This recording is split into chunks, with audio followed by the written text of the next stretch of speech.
LifeLock, how can I help?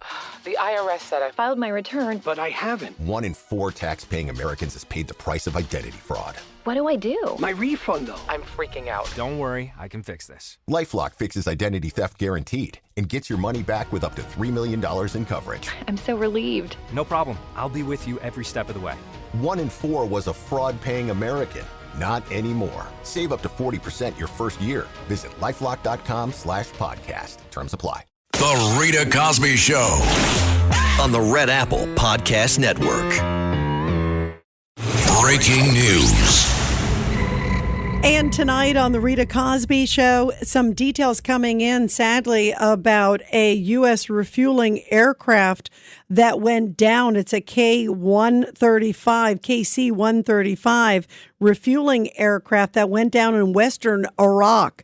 They're saying, CENTCOM, that this did not come down because of friendly fire or did not come down from enemy fire. In other words, there may have been some sort of mechanical or something else. But in any case, there is now a recovery and search mission going on at this time in western Iraq. Apparently, it is supposed to be in fairly friendly territory, if you could describe it that.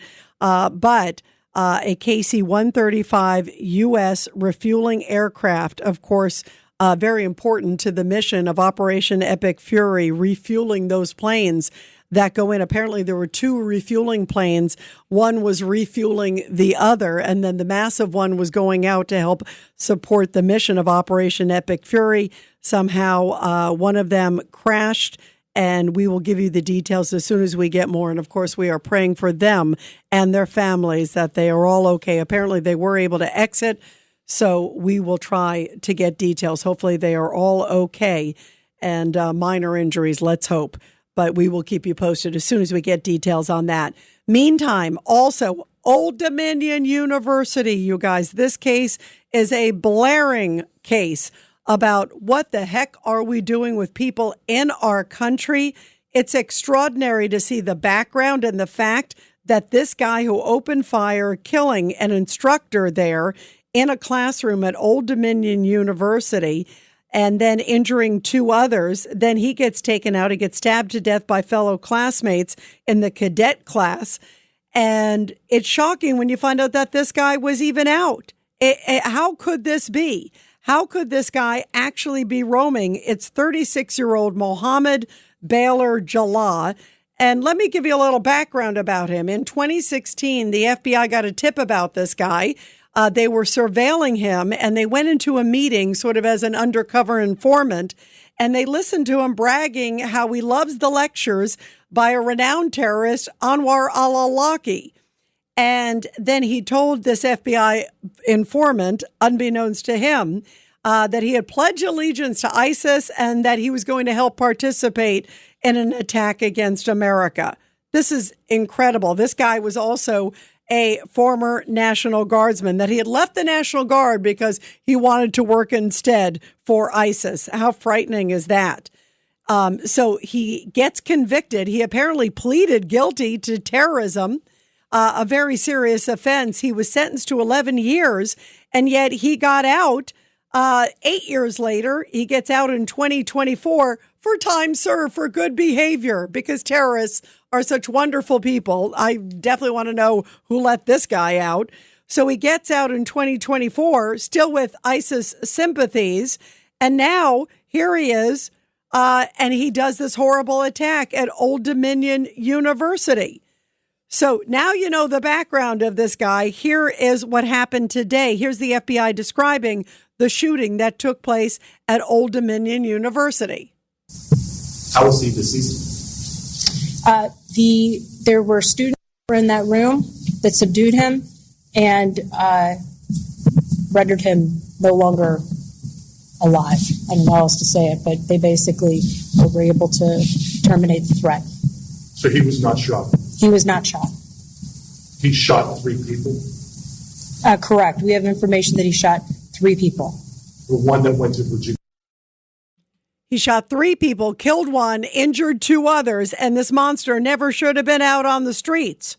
What was he doing out on the streets? And guess what he did? He shouted, Allah Akbar, right before he started opening fire there at Old Dominion University. I'd say that's a pretty telltale sign of what his motivations were. And here's the FBI with more about his prior offenses. Take a listen. I can tell you that we have confirmed reports that prior to him conducting this act of terrorism, he shouted or stated Allah Akbar, and he was formerly a subject of a FBI investigation in material supporting terrorism. And served time. Let's not forget that. He was he pled guilty, sentenced to 11 years in prison. Not a nice guy. Why was he ever out? How did he able to keep his status as a naturalized citizen? That should have been revoked. He should have been shipped out, or he should have been thrown in a cell and throw away the key. And meantime, I guess I shouldn't sound surprised anymore. Listen to this. This is the Norfolk Commonwealth attorney. And he blamed gun culture, not this guy, not his crazy radical views, none of that. He goes right to blaming guns. The guns are the culprit here. I'm constrained in what I can say about the facts of the case, but I can speak a little bit more freely about the bigger questions. I know Garrett Shelton, and I've known him for a long time. I've known Mark Talbot, and I've known him for a long time. These men work every day to make people safe. The people are as safe on the ODU campus as anywhere, arguably safer than in other parts of Norfolk. This is not an ODU problem. This is a national sickness. We live in a country where people care more about guns than they care about 6-year-old children. They care more about guns than they care about synagogue worshipers. And they care more about guns than they do about college students. What that means is that it does not matter how hard President Hemphill works, how hard the chiefs work. Somebody will be a victim eventually.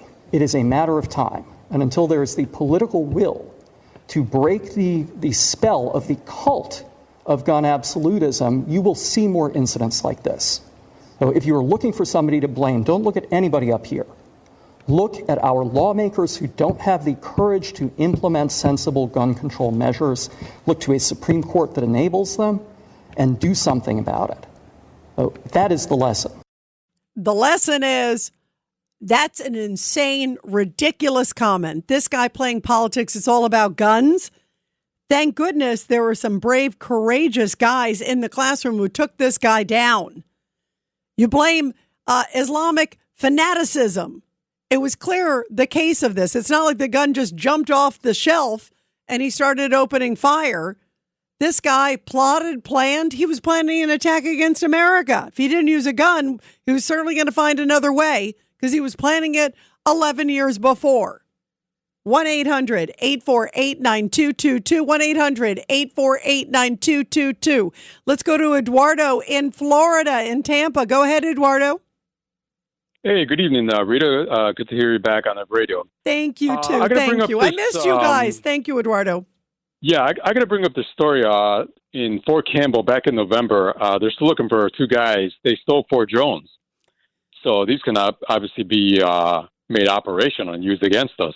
Now, do we know, I saw the report on that. Do we know who we have no idea if they were, if they're not ID'd, right? They just know they had pictures of some of them. I saw that. Other than there's 2 men, masked men, And this happened in November of 2025, Really scary. With 4 drones. Really scary.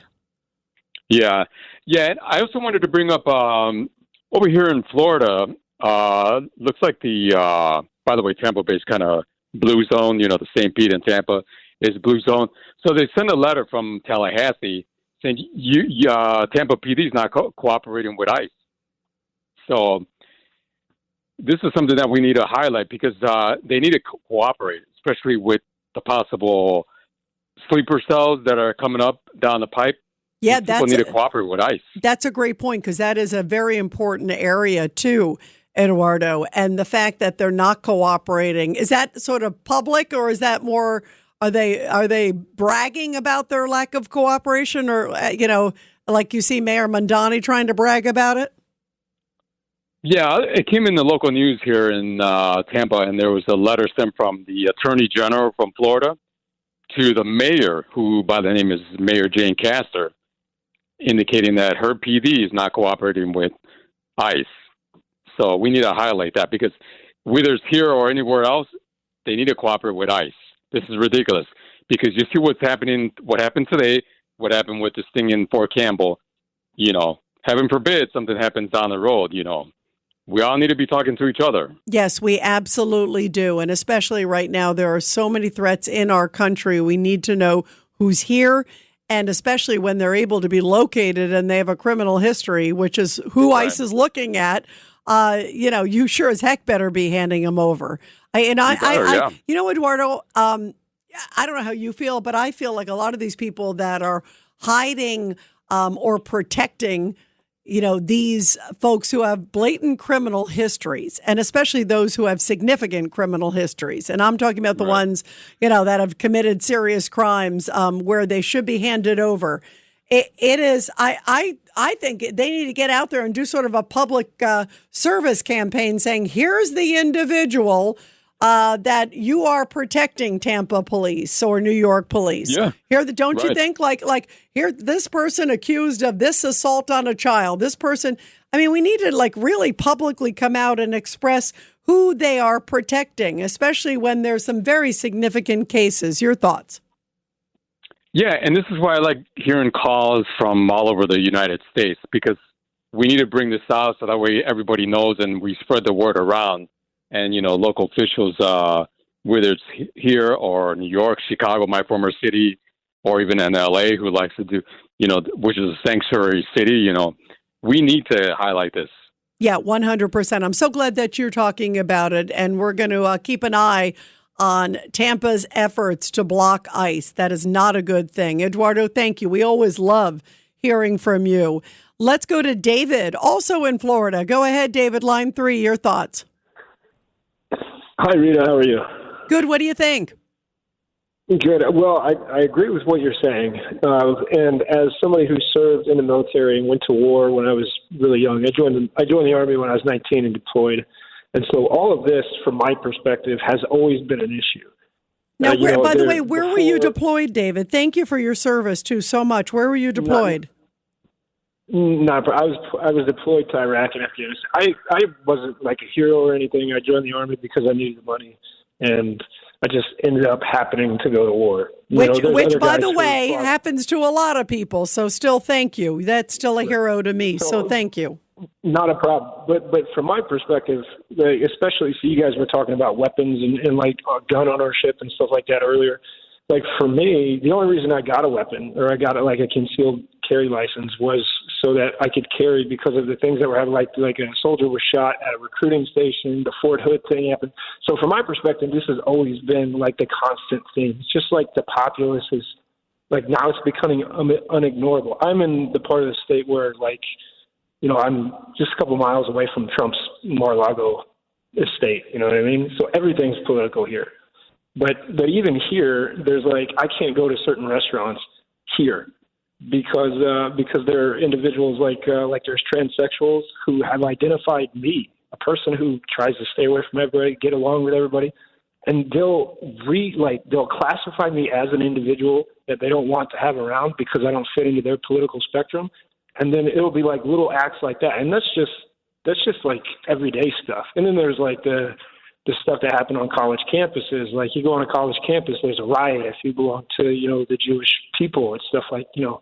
And so I you know, what needs to be done, I think, is what the individuals in politics like Trump are doing, which is like address the situation for what it is. Yes, politicians aren't perfect. Trump obviously is not a perfect person, and he doesn't have like the best background ever. But his perspective on Iran is right on. You know what I mean? As an example of the type of things that need to be done.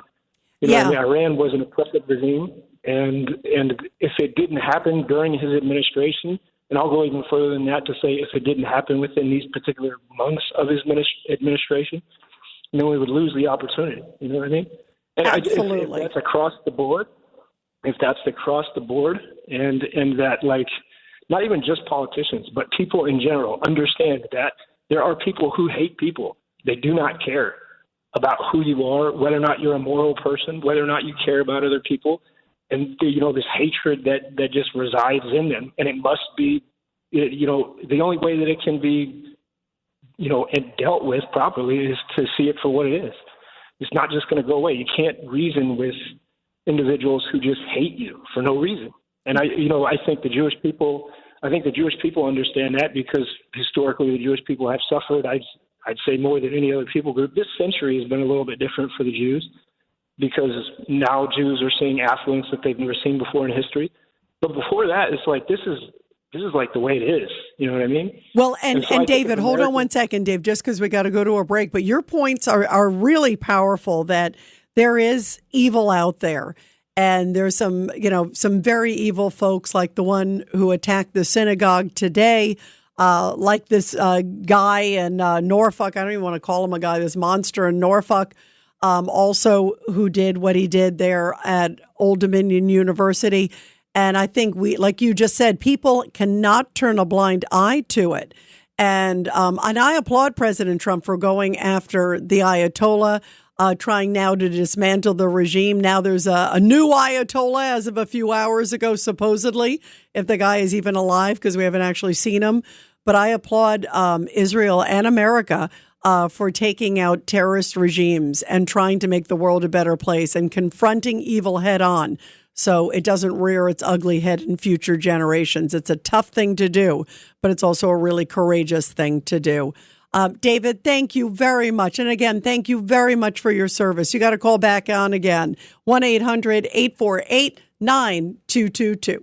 The Rita Cosby Show on the Red Apple Podcast Network.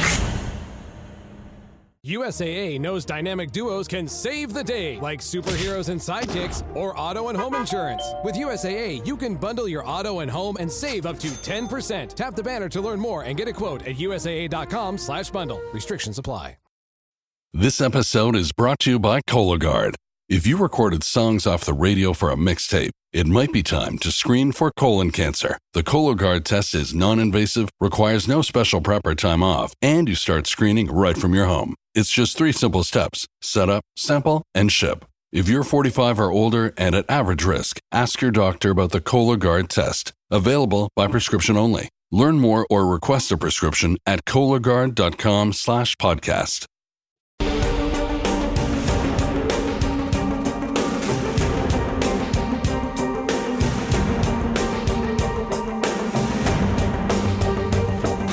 This is the Rita Cosby Show. Well, we heard from the new Supreme Leader supposedly today. I say supposedly because it was a newscaster, not the Ayatollah's son, because the Ayatollah is no longer with us. And my bet is the son will no longer be with us. Maybe he's already dead. Apparently, he was very seriously injured in the bombing. There's even reports he might be in a coma. And apparently his first official statement to go after America, he didn't even show his face.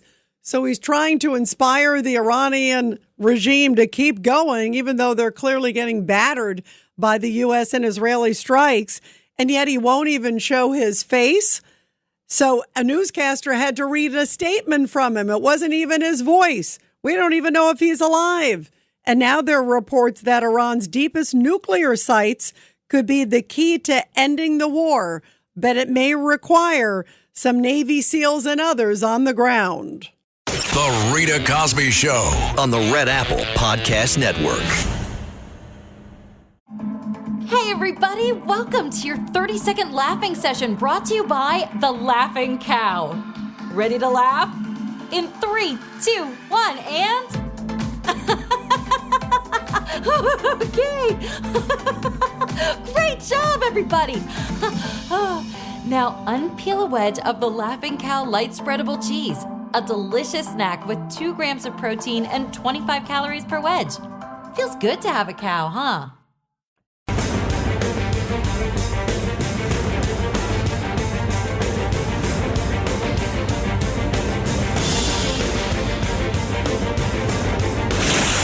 Rita Cosby is on.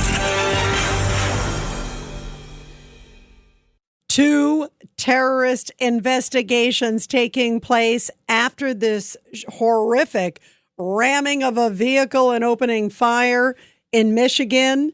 And then, of course, the case at Old Dominion University with a guy who had already pled guilty for providing material support for ISIS. And then he opens fire on the Old Dominion campus today in Virginia. So how out of control is it? And how concerned should we be about what's happening in the homeland? Well, President Trump and law enforcement, they clearly know the big issues are these lone wolves, like it looks like these two cases. And then, of course, there are sleeper cells, Iranian sleeper cells. How many of them are in our country? Well, here's President Trump talking about that. Has Iran activated any sleeper cells inside the U.S.? There's reports that they have pressed that trigger button to activate those cells, at least abroad. Well, they've been trying for a long time. We've been very much on top of it. One of the things we have to do is get the Democrats to stop the Democrat shutdown, because, as you know, the apparatus that looks into that, Schumer and the Democrats have shut it down, which tells you they probably hate our country a lot. But the Democrats have to open that up. But we've got very, very good intelligence into that. We know a lot of different things that have happened that have been very bad.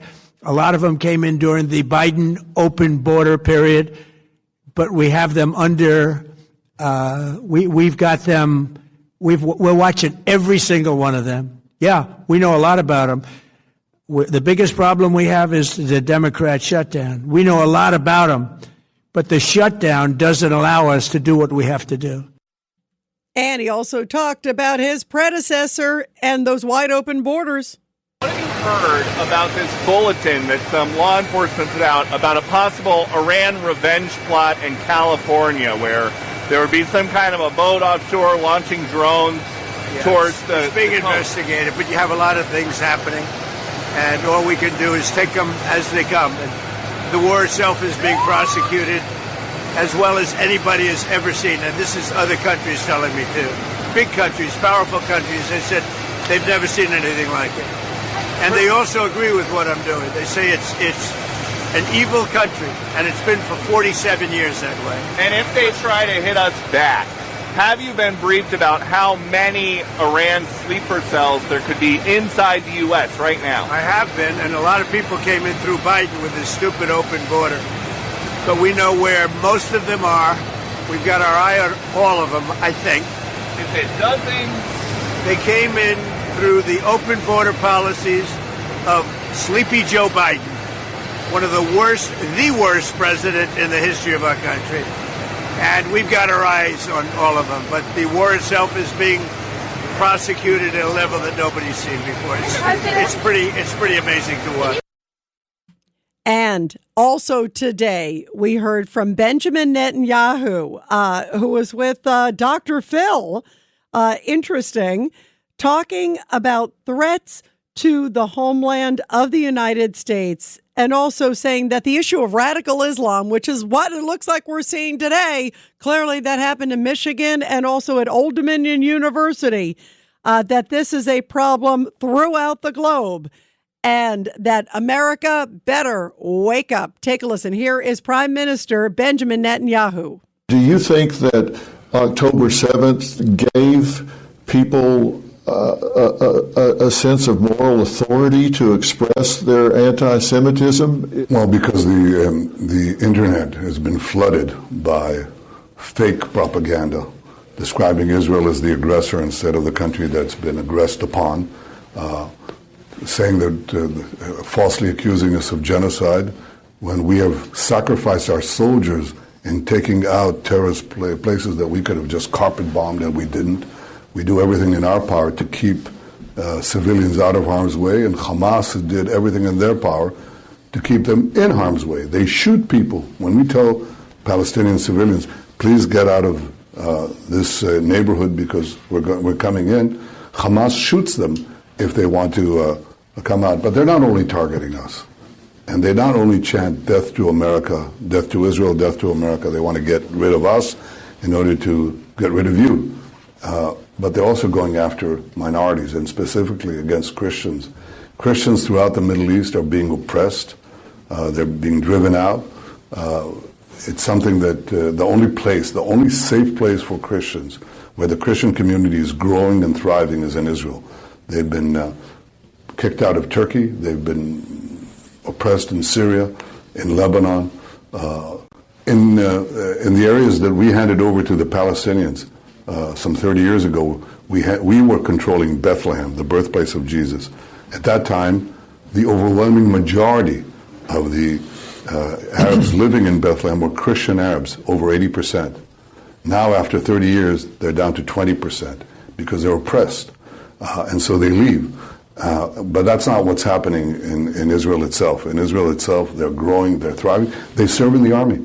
Christian Arabs serve in the army, yes. Very brave soldiers, because they know that Israel is fighting not only our battle, but their battle. It is all of our battles. 1-800-848-9222, 1-800-848-9222. Let's go to Norm in Brooklyn, line 5. Go ahead, Norm. Hi, Rita. Okay, so this is the way I see it. We have two wars, essentially. We have the war in Iran, which seems to be going very well, although we definitely need to get rid of any whack-a-mole, whatever Ayatollah that comes out. And but the domestic war, the one that we have here, this is a much more difficult war to win the hearts and the minds of people. This is very difficult. So the thing is, I think what Trump needs to do, and what that needs to speak to the media. There needs to be a coming together. Okay, like the heads. I'm not talking about the heads of CNN. The heads of the legacy media need to have a serious sit down with the president, and there has to be at least an attempt to try to show. I mean, the Persian people here, the Persians are pretty happy what's going on in Iran. I mean, I would say the majority of Persians are actually. At least this is the buzz I'm getting from some of my ex-Persian clients. I mean, they seem to be pleased at what's going on over there. Wait, Norm, I got to correct you. Not the majority. It's like overwhelming. I mean, right. I think it's well beyond majority. It's like like a preponderance. It's like either we're regime lovers or we're freedom lovers, and I'd say 95% are cheering. That's a pretty good number. Right. But as long as things are pushed in the media, as long as things are pushed that we're there to oppress and take over Iran, you're going to have these lone wolves, these terror groups. There's going to be much more of this. So I just, there has to be some attempt to tamp that down. I know the problem is, Norm, it ain't going to happen. Tamp down, I think, is with truth. And I agree with you. By the way, I 100% agree with you. The reason I say it ain't going to happen is it's horrible. And I agree with you. I'll even use the phrase that it's un-American. When I hear some of these phrases coming out, like Hakeem Jeffries, the House Minority Leader, not just anybody, he is the House Minority Leader. So the leader of the Democrats in the House of Representatives, I think it was within hours of the strikes, and they had already taken out the Ayatollah and 40 others, which was a magnificent feat. I mean, it's going to go down, I think, as one of the greatest feats in military history. And yet he came out and said, this will be another failed Mideast war. And you're right. The media is almost like, trying to find negatives, and it's destructive. It's undermining American security. It's undermining, success there, I believe. And luckily, President Trump is able to tune it out because sadly he's used to it. But I agree with you. The problem is I don't see any of these people changing their stripes. That's the problem. Like, you could sit and say, okay, we're going to have a meeting with, all the heads of these major organizations. And the problem is a lot of them are sort of living, I describe it as la-la land, Norm. It's like, they think, they're reporting the truth, and it's like Orange Man bad. They're just as in the tank against Trump as so many of these others. And some of them maybe know better, but I think a lot of them genuinely feel that way. And that's a scary thing, Norm. But it it creates a huge problem. So how do we turn it around if they won't do it? Because I think they would say, oh, leave us alone. We're First Amendment. But that doesn't mean you have a right to your alternate set of facts. Facts are facts. And anybody who's sitting there saying, I haven't heard anybody say the Ayatollah's not that bad, but I've heard a lot of people say, well, maybe we shouldn't have gone in now. And why would we want to stop them now? Why do it? Well, because the predecessors had no cojones, pure and simple. They should have done it then. And instead they, flourished and helped their war machine. And now we are where we are. So, but I agree, Norm. I think the best thing is what you just said at the end. There is truth. As soon as we can get the truth out and highlight that this is the truth and show how lunatic some of them are, maybe shaming them is the way to that they'll have a wake up call. At least, some of them have had to do apologies of late for misreporting. But I think it's a long road. What do you think, Norm? I don't think it's an easy fix. Unfortunately, No, I wish I were more optimistic, but I'm realistic. Right. I think the war. We're going to have ground troops.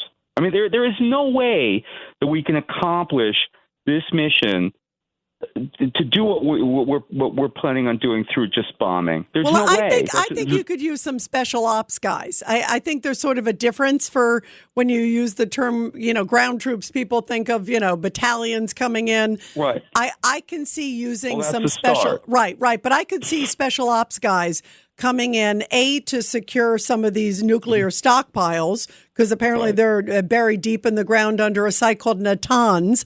And then I also could see them coming in to maybe take out more regime leadership and also IRGC folks. So we'll see where we go, Norm. Pray for America. Right. I know you always do, my friend, because you're a great American.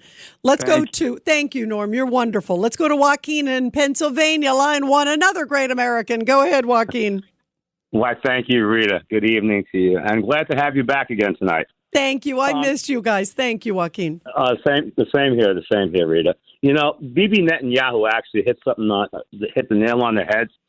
And when he said a lot of these Middle Eastern countries, these Islamic countries, they're basically removing Christians. They're getting rid of the Christians in their countries. So there should be, a way for people to start waking up and seeing that you have a war of ideologies, unfortunately, cultures that are going to conflict, and they just cannot coexist in the same, territory together. And so, Greg Kelly played a clip of Mamdani, and, he says that Islam is a story of migration. Well, actually, really what it is a story of invasion and conquest in the guise of migration. That's the way that I put it. By the way, what did you make of Mamdani saying it's First Amendment for him to be hanging around with, Mahmoud Khalil? Like, how dare you criticize me? That's First Amendment. That's the other thing that really disturbs me. How is it even possible that this guy is still in this country? There's a real problem. And you know what? That's a very good point that you're bringing up right now, because actually, since you weren't here last night, I didn't get a chance to get into this. When they're talking about Jake Novak, okay, and the anti-Islam protest over there by Gracie Mansion, and, everybody's complaining about him poking the bear. Well, how come it is that when the bear is poked the other way around, there's really no consequence to it? They can sit there and they can, they can desecrate Bibles, and they can desecrate the Jewish temples. They can burn our American flag, and that's not considered poking the bear. But then we have to we have to walk very softly on eggshells, not to poke that bear. And that really disturbs me that people are really starting to see things from that point of view, because it's got, if we do that, we're basically surrendering is what we're doing. I agree. By the way, Joaquin, also this is just coming in that Mamdani introduced at a Ramadan event. He was introduced by an activist who was linked to the Strike Tel Aviv chant. So it gets worse. It's like, okay, he's hanging out with Mahmoud Khalil right after the two guys throw the bombs. And remember, Mamdani blames white supremacists. And then he was introduced at a Ramadan celebration by a pro-Palestinian activist whose past protest chants are drawing a lot of fire. At this event, he was introduced by a guy named Abdullah Akil, and it shows this guy apparently at a whole bunch of events, pro-Palestinian events, shouting "Strike Tel Aviv" and "Intifada." So I mean, Is Mondani just tone deaf, or what is he? He's wearing his true colors. Unfortunately, he's an Islamist, and I know that I should put in the disclaimer between you and me, but I just don't see us being able to coexist, because at the end of the day, if you really know what's written in the Quran, then you would really understand the mindset and what's going on. And unfortunately, whether there might be peaceful Muslims or not, at the end of the day, when they start to accumulate in numbers, they always will vote for other Muslims. And the fact of the matter is they will never go against, somebody else from their religion. So we have a real big problem brewing in this country. And when it comes down to... by the way, Joaquin, you also brought up the point about the peaceful Muslims. One of the other things, and I think I shared this story with you guys one time. I was over in the Middle East, and I went actually to a mosque, kind of a rare experience. They often don't let non-believers in there, but I wanted to go. I went after 9/11, and I walked in, and I remember, and I said actually to the imam, he was telling me peaceful. And I said, well, how come, where are the peaceful ones? Why are they not protesting what happened to America after 9/11? And he said, oh, we just don't do that. That's not our style. We don't do that. I said, well, it should be your style, because you're telling me you guys are peaceful. So why don't you show you're peaceful? The Quran instructs them to actually be deceitful, is what it actually tells in the Quran. It tells them to basically lie to your enemies. Well, I would say that imam was lying to me for sure, Joaquin. Yes, he was. Yeah, I would definitely believe that because that's just not our style. That's not quite the right answer. Joaquin, I agree with you on a lot of points. Not everything, but I agree with you on a lot of them. Joaquin, thank you very much. And everybody, we're going to continue your calls after the break, but first, support our heroes. The Rita Cosby Show presents Support Our Heroes. And this is the Tunnel to Towers Foundation Support Our Heroes segment with a powerful story from Beaumont, Texas. And with the World War II population dwindling, it's a rare occasion to honor and see many of them together in one place. And that's what happened when 10 members of the greatest generation, all of them who are near 100 or over, were brought together at a VA clinic. One of them was a centenarian named Vernon Chauvin. He was a Marine Corps veteran, and he talked about his service in both World War II and the Korean War. He served as a gunner, and he was promoted to machine gun squad leader. He said, I am grateful to be here. And he said, I'll also look forward to turning 100 in December. And bravo to him. And of course, all of our members of the greatest generation and their families. And everybody, all it takes is just $11 a month to make an incredible difference. Donate just $11 a month to the Great Tunnel to Towers Foundation. They are the best organization out there. Check them out at T2T.org. That's T, the number 2, T.org. The Rita Cosby Show on the Red Apple Podcast Network.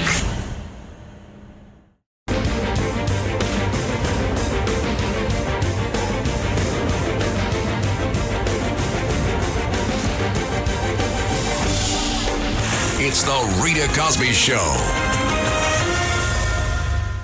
And let's go quickly to your calls. Let's go to Frank in Ohio. Go ahead, Frank.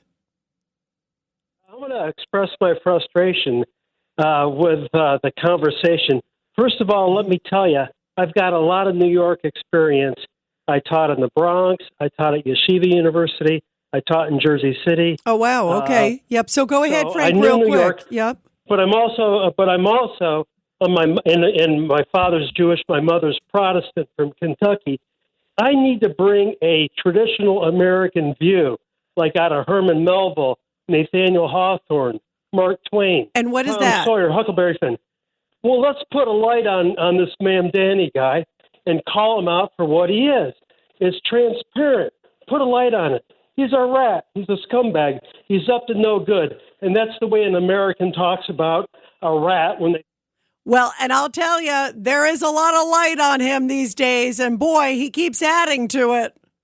Thanks for listening to The Rita Cosby Show. You can hear The Rita Cosby Show weeknights at 10 on 77 WABC. If you like the podcast, share it with your friends and listen anytime at WABCRadio.com and download the WABC Radio app. Hit that subscribe button on all major podcast platforms. Plus, follow WABC on social on Instagram, TikTok, Facebook, and X. See you next time for a new episode so you never have to wonder. What the heck is going on here?